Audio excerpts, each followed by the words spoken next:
Hello बच्चों, स्वागत है आपका अपनी classes exam study with you में। बच्चों, जैसा कि आप सभी जानते हैं कि हम लोग कक्षा 8वीं, कक्षा 5वीं, कक्षा 10वीं और कक्षा 12वीं जो आपकी बोर्ड एग्ज़ाम है उसकी प्रिपरेशन कर रहे हैं बेटा हम लोग। ठीक है बेटा, तो आज की जो क्लास हम लोग की होने वाली है उस क्लास में बेटा मैं आप लोगों के लिए सामाजिक विज्ञान यानी कि सोशल साइंस के हिंदी मीडियम के कक्षा 8वीं के बच्चों के लिए मोस्ट इंपॉर्टेंट क्वेश्चन चैप्टर के अकॉर्डिंग लेके आ रहा हूँ। ठीक है बेटा, तो आप लोग एक भी क्वेश्चन को मिस मत कीजिएगा, अच्छे से सारे क्वेश्चन को पढ़िएगा आप लोग। ठीक है, जहाँ भी डाउट लगे आप मुझसे पूछिएगा। तो देखिए बेटा, हमारा पहला क्वेश्चन आज का होगा जो वो होगा कि सुलेख नवीस किसे कहा जाता है। तो सुलेख नवीश ऐसे लोग होते हैं जो बहुत ही सुंदर ढंग से लिखने में निपुण होते हैं, उन्हें सुलेख नवीश कहा जाता है। ठीक है बेटा, फिर अगला क्वेश्चन हम लोग का होगा कि ब्रिटिश शासन के दौरान इतिहास की किताबों में किन बातों को महत्व दिया गया। तो ब्रिटिश शासन के दौरान इतिहास की किताबों में गवर्नर जनरल के कार्यों, जीवनियों एवं तस्वीरों को महत्व दिया गया था। किस समय में? जब अंग्रेजों की हुकूमत देश के ऊपर थी, उस समय की बात चल रही है। ठीक है बेटा, फिर अगर बात करते हैं हम लोग तो क्वेश्चन नंबर 3 क्या बोल रहा है कि भारतीय इतिहासकारों ने भारतीय इतिहास का विभाजन किस प्रकार किया था।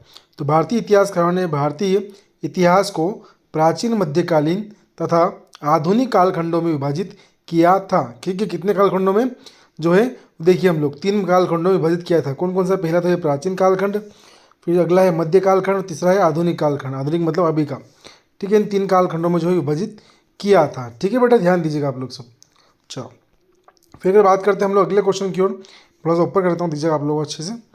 अगला क्वेश्चन बेटा क्वेश्चन नंबर 4 के जेम्स मिल के अनुसार ब्रिटिश शासन से पहले भारतीय समाज की स्थिति कैसी थी। तो जेम्स मिल के अनुसार ब्रिटिश शासन से पहले भारतीय समाज में धार्मिक बैर, जातिगत बंधन, भेदभाव, अंधविश्वास इत्यादि की भावना का जो है प्रभाव था। ठीक है बेटा, मतलब छुआछूत की भावना, एक जाति प्रथा की भावना, मतलब कोई नीची जाति का है कोई ऊंची जाति का है, ऐसी भावनाएं थी। फिर क्वेश्चन नंबर 5 की बात करते हैं हम लोग। तो क्वेश्चन नंबर 5 क्या बोल रहा है बेटा कि अभिलेखागार में आप क्या क्या देख सकते हैं।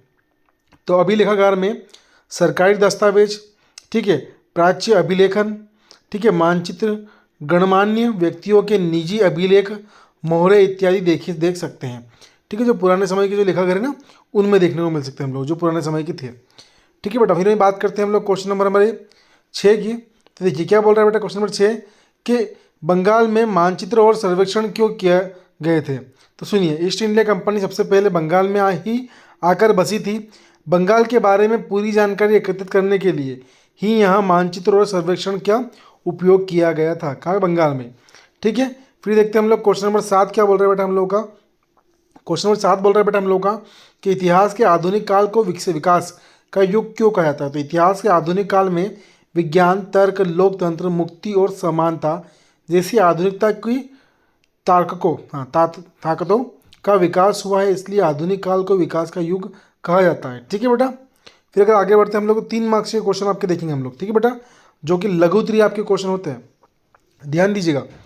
पहला क्वेश्चन बोल रहा है कि इतिहास को तारीखों से क्यों जोड़ा गया था। तो इतिहास समय समय के साथ समाज में होने वाले परिवर्तनों का अध्ययन है, जिसके द्वारा युद्ध, शासन की ताजपोशी, बड़ी बड़ी घटनाओं का विवरण इत्यादि जैसी घटनाओं की एक निश्चित तिथि बताई जा सकती है। इसीलिए इतिहास को तारीखों से जोड़ा गया था।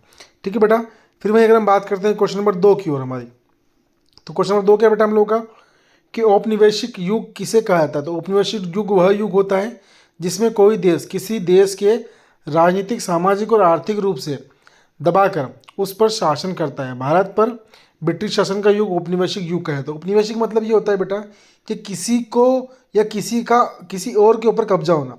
जैसे कि मान लो मैं हूँ, अब मेरे ऊपर किसी और का कब्जा अगर है तो मैं किसके अंदर आऊँगा? औपनिवेशिक युग के अंतर्गत मैं जो वो आऊँगा। ठीक है बेटा, ठीक है। अब ध्यान दीजिएगा बेटा आप लोग, औपनिवेशिक समझ में आ गया आप लोगों को। अब ये औपनिवेशिक निवेशीकरण से आपका क्या आशय है।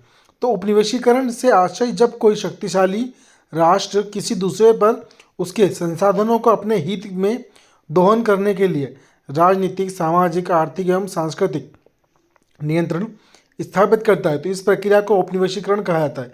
कुल मिलाकर हम बात कर सके उसके ऊपर कब्जा करता है।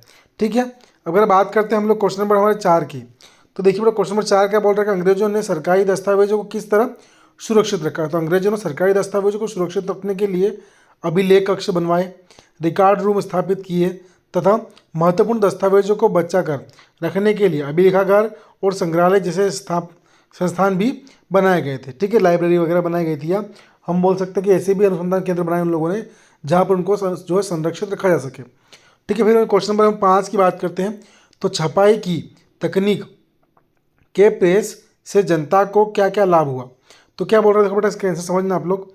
देखिएगा कि छपाई की तकनीकी के प्रसार से संचार और पुस्तक उत्पादन में क्रांति आ गई, अखबार छपने लगे, महत्वपूर्ण लोग की आत्मकथाएं स्थानीय बाजारों में बिकने लगी, जनता विभिन्न मुद्दों से परिचित होने लगी, जिससे ज्ञान का प्रसार हुआ। ठीक है, लोगों तक जानकारी पहुंचने लगी। ठीक है बेटा, हमारे देखो आज की क्लास में हम लोग अपने जो है लगभग 10 से 15 क्वेश्चन हम लोगों ने डिस्कस किए हैं। अगर आप लोग क्लास पसंद आ रही हो तो प्लीज़ मुझे कमेंट कीजिए आप, मैं और आगे ही बिल्कुल नए नए इंपॉर्टेंट क्वेश्चन बिल्कुल चैप्टर के अकॉर्डिंग लेके